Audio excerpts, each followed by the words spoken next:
بسم اللہ الرحمن الرحیم۔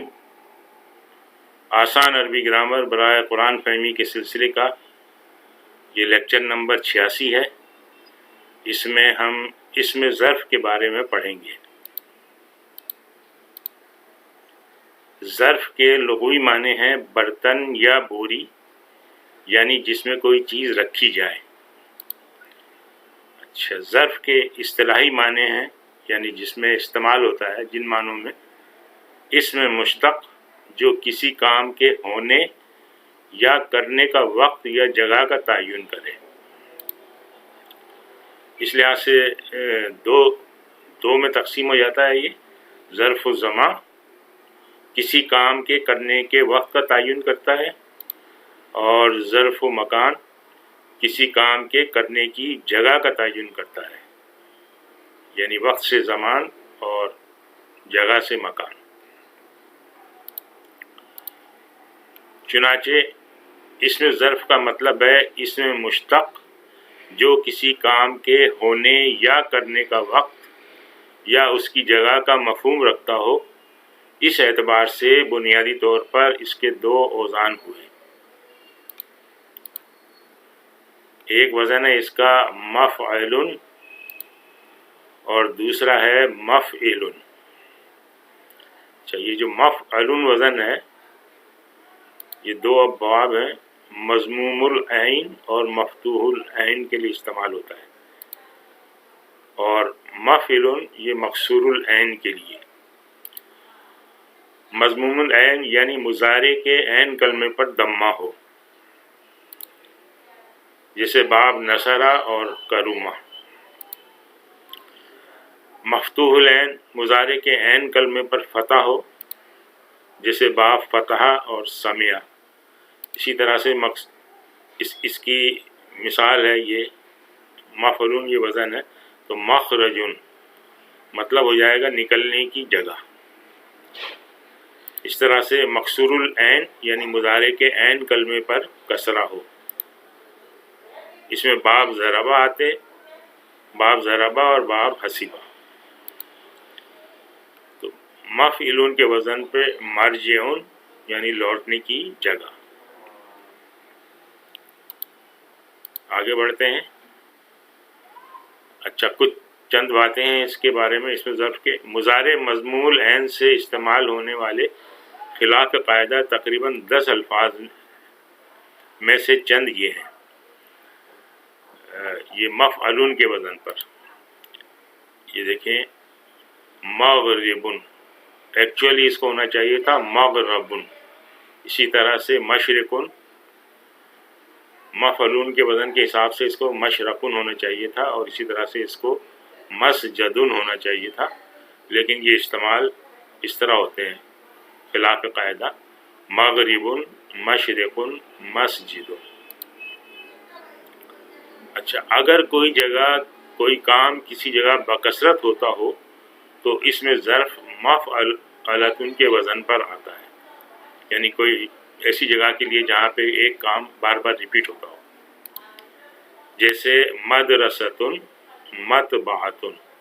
اب مدرسے میں کام جو ہے پڑھنے پڑھانے کا بار بار ہوتا ہے، بار بار کلاسیں ہوتی ہیں، مختلف کلاسیں ہوتی ہیں، بار بار ایک چیز ریپیٹ ہوتی ہے، نئی چیزیں بھی آتی ہیں، تو یہ مفعلتن کے وزن پہ مدرستن ہے۔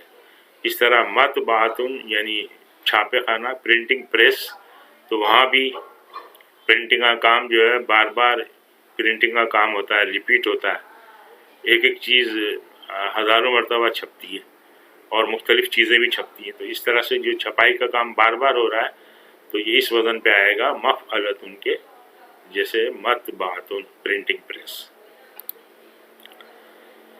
اچھا، اسم ظرف کے یہ جو تین اوزان بن گئے، مفعلن، مفعلن اور مفعلتن، ان تینوں کی جمع ہے مفاعل، اس وزن پہ آتی ہے، جیسے مساجدو، مسجد کی جمع، اور مدارسو، مدرسہ کی جمع۔ اچھا، ثلاثی مزید فی میں اسم ظرف کے طور پر اسم مفعول ہی کو استعمال کیا جاتا ہے۔ اب ہم نے دیکھا تھا کہ نا ثلاثی مزید فی میں اسم المفعول ویسے بھی استعمال ہوتا ہے بغیر ظرف کے، اور یہ ظرف کے بھی استعمال ہوگا. آپ دیکھیے مثال اس کی، جیسے باب افتحال ہے، اس میں اسم المفعول ممتحن، جس کا امتحان لیا گیا، یا امتحان کی جگہ، یا امتحان کا وقت، ان تمام معنوں میں یہ آتا ہے. اس طرح سے باب افعال ہے، اس میں مخرج اور مدخل، نکلنے کی جگہ اور داخل ہونے کی جگہ. اس طرح سے باب انفعال میں بھی اسم المفعول کے وزن کو استعمال کیا جاتا ہے. باب انفعال ویسے تو ہم استعمال نہیں کرتے تھے اسم المفعول کے طور پر، تو یہ پھر اسم ظرف کے لیے استعمال کیا جاتا ہے، جیسے منحرف. اچھا، اسم ظرف اور ظرف میں کیا فرق ہے، اس کو دیکھتے ہیں. اسم ظرف تو اسم مشتق ہے جو کسی کام کے ہونے یا کرنے کا وقت یا اس کی جگہ کا مفہوم رکھتا ہو، جیسے ابھی ہم نے دیکھا. جبکہ ظرف ایسے الفاظ جن میں جگہ اور وقت کا مفہوم ہو لیکن کام کے کرنے یا ہونے کا مفہوم نہ ہو، جیسے اندہ، فوقا، تحتا، خلفا، امامہ. اب اندہ جو ہے اس کا مطلب ہے پاس، یعنی یہ جگہ کا تعین ہو رہا ہے، کسی شخص کے پاس کوئی چیز ہے اندہ. فوقا اوپر، تحتا نیچے، خلفا پیچھے، امامہ سامنے. تو ان میں کوئی کام کا مفہوم نہیں ہو رہا بلکہ یہ جگہ کا تعین کر رہے ہیں. یہ عموماً مضاف کے طور پر حالت نصب میں آتے ہیں، یہ ہم اسم کے چیپٹر میں دیکھ چکے ہیں. اس میں ظرف کی مثالیں لیتے ہیں. مشربن پانی پینے کی جگہ،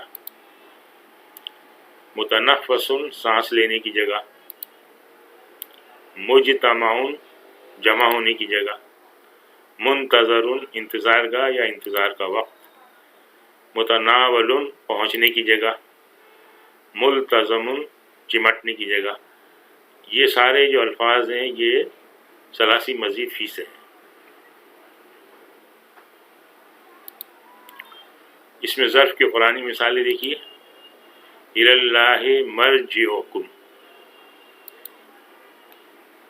اس میں مرجع جو ہے یہ اس میں ظرف ہے، تم سب کو اللہ کی طرف پلٹنا ہے. دوسری مثال دیکھیں، قد علم کل اناس مشربہم. یہ مشرب جو ہے یہ اس میں ظرف ہے، ہر گروہ نے اپنے پانی لینے کی جگہ متعین کر لی. فلما بلغا مجمع بینہما نسیا حوتہما. یہ مجمع اس میں ظرف ہے، پس جب وہ ان کے سنگم پر پہنچے تو اپنی مچھلی سے غافل ہو گئے. قالت نملۃ یا ایھا النمل ادخلوا مساکنکم. یہ مساکن جو ہے یہ اسم ظرف ہے. ایک چونٹی نے کہا، اے چونٹیوں اپنے بلوں میں گھس جاؤ. قالوا یا ویلنا من بعثنا من مرقدنا. یہ مرقد جو ہے یہ اسم ظرف ہے. وہ کہیں گے، ارے یہ کس نے ہمیں ہماری خوابگاہ سے اٹھا کھڑا کیا. آج ہم یہیں پہ اکتفا کرتے ہیں. سبحانک اللہم و بحمدک، نشہد ان لا الہ الا انت، نستغفرک و نتوب الیک.